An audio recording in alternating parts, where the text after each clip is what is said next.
नमस्कार। आज का विषय है वाणिज्य संगठन एवं प्रबंधन। अध्याय पहला, व्यवसाय प्रकृति एवं व्याप्ति अर्थात कार्यक्षेत्र। आज हम पढ़ेंगे आर्थिक क्रियाएं के प्रकार। उसमें दूसरा प्रकार है पेशा अर्थात प्रोफेशन। पिछले वीडियो में हमने पढ़ा था मानवीय क्रियाएं। मानवीय क्रियाओं के दो प्रकार होते हैं, अनार्थिक क्रियाएं तथा आर्थिक क्रियाएं। आर्थिक क्रियाओं के अंतर्गत तीन प्रकार होते हैं, व्यवसाय, पेशा तथा रोजगार। पिछले वीडियो में हमने व्यवसाय का अर्थ तथा परिभाषा पढ़ा था। आज हम पढ़ेंगे आर्थिक क्रियाओं का दूसरा प्रकार, पेशा अर्थात प्रोफेशन। यद्यपि व्यवसाय और पेशा दोनों आर्थिक उद्देश्य से ही किए जाते हैं, फिर भी पेशा और व्यवसाय में कुछ भिन्नताएं होती है। पेशे का अर्थ होता है अपने विशिष्ट ज्ञान का उपयोग करके पेशे की आचार संहिता के अंतर्गत ईमानदारी और सेवा भावना से कोई आर्थिक क्रिया करना पेशा कहलाता है। एक पेशेवर के रूप में एक व्यक्ति को विशिष्ट ज्ञान, औपचारिक शिक्षा और प्रशिक्षण प्राप्त करना पड़ता है। अब यह शिक्षा वह कहाँ से प्राप्त करता है? इसके लिए राष्ट्रीय स्तर पर संस्थाएं स्थापित की जाती है। अलग अलग क्षेत्र के लिए अलग अलग संस्थाएं होती है।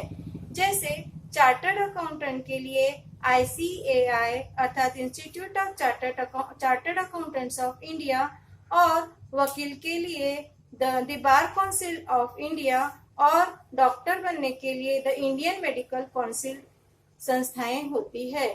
एक पेशेवर व्यक्ति को अलग अलग क्षेत्र में अलग अलग डिग्री हासिल करनी होती है, जिसके आधार पर वह अपनी प्रैक्टिस करता है अर्थात सेवाएं प्रदान करता है। इसे ही औपचारिक शिक्षा कहते हैं, और इसके साथ ही उसे ट्रेनिंग भी लेनी पड़ती है, और यह ट्रेनिंग और शिक्षा इन विशिष्ट संस्थाओं के द्वारा प्रदान की जाती है। जो व्यक्ति पेशा अपनाता है उसे पेशेवर व्यक्ति कहते हैं। उदाहरण, वकील, डॉक्टर, अंकेक्षक अर्थात ऑडिटर, इंजीनियर, इंटीरियर डेकोरेटर इत्यादि। तो यह था पेशे का अर्थ। अब हम देखेंगे पेशे की विशेषताएं क्या होती है। पेशे की विशेषताएं होती है, नंबर 1, उद्देश्य। तो उद्देश्य क्या होता है पेशे का? जिस तरह से व्यवसाय का उद्देश्य लाभ कमाना होता है, वैसे ही पेशे का उद्देश्य भी लाभ कमाना होता है। अर्थात लाभार्जन से प्रेरित होकर पेशे को अपनाया जाता है। उसी प्रकार उसे ग्राहकों की संतुष्टि का भी ध्यान रखना पड़ता है, और यह सब कार्य उसे सेवा भावना से भी करना पड़ता है। दूसरी विशेषता है विशिष्ट योग्यता अथवा ज्ञान। पेशेवर व्यक्ति को एक विशिष्ट ज्ञान होना आवश्यक होता है। विशिष्ट विशेषज्ञ ही पेशेवर सेवाएं प्रदान कर सकते हैं।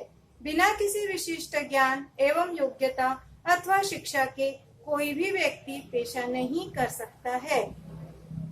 तीसरी विशेषता है मौद्रिक पारिश्रमिक।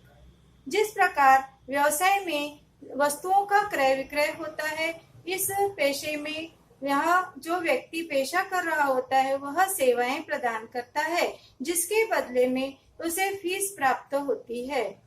इसकी भी आय अनिश्चित होती है। जिस प्रकार व्यवसाय में आय अनिश्चित होती है, लेकिन यदि हम नौकरी पेशा हैं तो नौकरी करने वाले व्यक्ति को यह पता होता है कि मुझे इस माह में कितनी सैलरी मिलने वाली है, कितना वेतन मिलने वाला है। लेकिन व्यवसाय और पेशे में ऐसा नहीं होता, उनकी आय अनिश्चित होती है। उसे हर साल अलग अलग प्रकार से आय प्राप्त होती है। उसमें कुछ चेंजेस या कुछ विभिन्नताएं भी होती है, अर्थात उसकी आय अनिश्चित होती है। चौथी विशेषता है पूंजी। जिस प्रकार व्यवसाय को चलाने के लिए कुछ पैसे की आवश्यकता होती है, जिसे पूंजी कहते हैं, और इसे इंग्लिश में कैपिटल कहा जाता है, उसी प्रकार पेशेवर व्यक्ति को स्वयं का पेशा स्थापित करने के लिए पूंजी की आवश्यकता होती है। पांचवी विशेषता है पेशेवर व्यक्ति की पेशे की पंजीयन तथा रजिस्ट्रेशन। प्रत्येक पेशे से संबंधित राष्ट्रीय स्तर पर एक संस्था होती है जो पेशे के बारे में नियम बनाती है। इसे आचार संहिता कहते हैं, जैसा कि हमने पेशे के अर्थ में पढ़ा है। प्रत्येक पेशेवर व्यक्ति को इस संस्था के पास पंजीयन अथवा रजिस्ट्रेशन करना पड़ता है और उसका प्रमाण पत्र भी प्राप्त करना पड़ता है। जब कभी व्यक्ति पेशे को अपनाता है तो उसे शिक्षा हासिल करनी होती है, उसी प्रकार डिग्री हासिल करनी होती है, जैसा कि मैं आपको पहले बता चुकी हूँ। तो उस विशिष्ट संस्था से प्रैक्टिस का प्रमाण पत्र प्राप्त करने के बाद यह व्यक्ति अपनी प्रैक्टिस अथवा पेशा कर सकता है। 6वें नंबर की विशेषता है अहस्तांतरणीयता। जैसा कि हम सभी जानते हैं कि पेशेवर व्यक्ति को एक विशिष्ट शिक्षा हासिल करनी होती है और उसके बाद ही वह पेशे को अपना सकता है, तो वह अपनी शिक्षा या डिग्री अन्य व्यक्ति को हस्तांतरित नहीं कर सकता। लेकिन यदि व्यवसाय है तो वह अपने उत्तराधिकारी को अपना व्यवसाय सौंप सकता है या हस्तांतरित कर सकता है। 7वें नंबर की विशेषता है पेशे की कार्य का स्वरूप अथवा प्रकृति। व्यवसाय में जो व्यवसाय किया जाता है उसमें वस्तुएं सेवाओं का विक्रय होता है या फिर वस्तुएं उत्पादित करके उसे बेचा जाता है। लेकिन पेशेवर व्यक्ति अपनी सेवाओं के बदले में फीस प्राप्त करता है।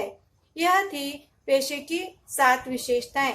आज हमने पेशा इस आर्थिक क्रिया का अर्थ तथा विशेषताएं पढ़ी। अगली वीडियो में हम पढ़ेंगे रोजगार का अर्थ तथा विशेषताएं।